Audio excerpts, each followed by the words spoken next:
Pozdravujem vás, týždeň ubehol ako voda a ja sa vám opäť prihováram prostredníctvom tohto kanála bez súdu typy NATY. Minule som sa venovala otázke záväznosti a vykonateľnosti mediačnej dohody. Dnes som si pre vás pripravila tému v rámci mediácie veľmi žiadanú, a to je vyporiadanie bezpodielového spoluvlastníctva manželov, tzv. BSM. Čo to BSM vlastne znamená? Do bezpodielového spoluvlastníctva manželov patrí všetok majetok nadobudnutý manželmi počas trvania manželstva. Nepatria sem síce veci osobnej potreby alebo veci, ktoré nám slúžia pre výkon našej pracovnej činnosti či povolania. Nepatria sem taktiež veci, ktoré sme získali dárom, dedičstvom alebo v rámci reštitúcií. Ako mediátorka sa samozrejme zameriam na vyporiadanie bezpodielového spoluvlastníctva manželov dohodou. Náš právny poriadok umožňuje manželom, aby svoje bezpodielové spoluvlastníctvo manželov vyporiadali dohodou. Pokiaľ sa manželia nedohodnú, je možné, aby BSM vyporiadal aj súd, a to na návrh niektorého z manželov. Pri vyporiadaní BSM je veľmi dôležitý jeden dátum, a to je dátum nadobudnutia právoplatnosti rozhodnutia súdu o rozvode manželstva. Prečo je tento dátum tak dôležitý?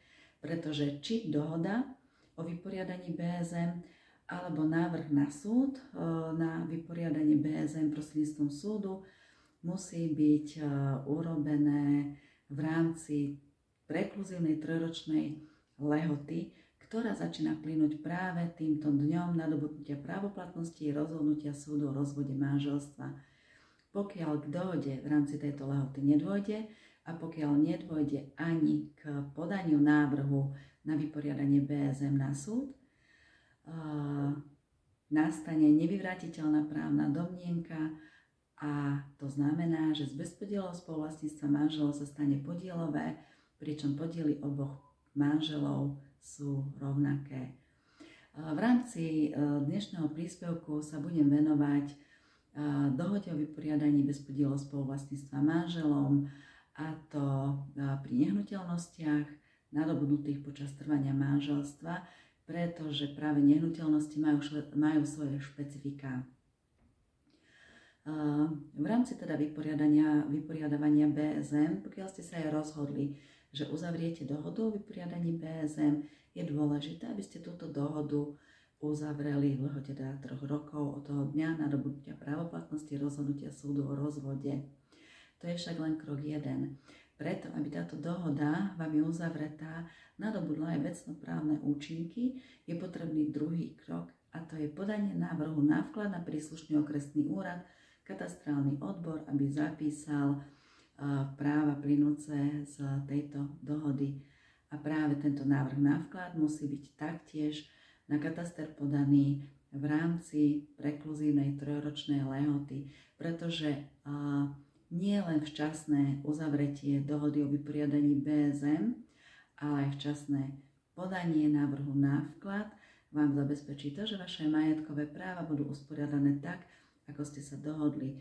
Pokiaľ vy aj dohodu uzavriete v rámci tejto trojročnej lehoty, ale návrh na vklad včas nepodáte, katastrálnemu odboru neostane nič iné, len ako váš návrh na vyporiadanie bezpodielového spoluvlastníctva zamietnúť. Ďalej je veľmi dôležité v rámci návrhu na vklad z dohody o vyporiadaní BSM priložiť k tomuto návrhu aj súdne rozhodnutie, pretože kataster nemá takéto údaje a informácie o tom, že vaše manželstvo bolo rozvedené, taktiež nemá ani informácie o tom, kedy nastal práve ten deň právoplatnosti. Pokiaľ by tento druhý krok nebolo potrebné urobiť, nastal by taký stav právnej neistoty, pretože vaše bezpodielové spoluvlastníctvo síce zaniklo, ale tým, že vy ste síce uzavreli dohodu v rámci tých 3 rokov, ale mali by ste možnosť podať návrh na vklad niekedy v ďalekej budúcnosti, nastal by stav taký, že vaše síce zaniknuté bezpodielové spoluvlastníctvo manželov by mohlo trvať neurčite dlho. Na dnes bolo dosť teórie, na budúce som si pre vás pripravila praktické príklady, z vyporiadavania bezpodielov spoluvlastníctva manželov, jednak v rámci mediačného procesu a jednak v rámci porovnania so súdnym konaním. Ja sa na to veľmi teším sa na vás o týždeň, prajem vám krásny týždeň a prežite ho v pokoji, šťastí a bez konfliktov. Vidíme sa.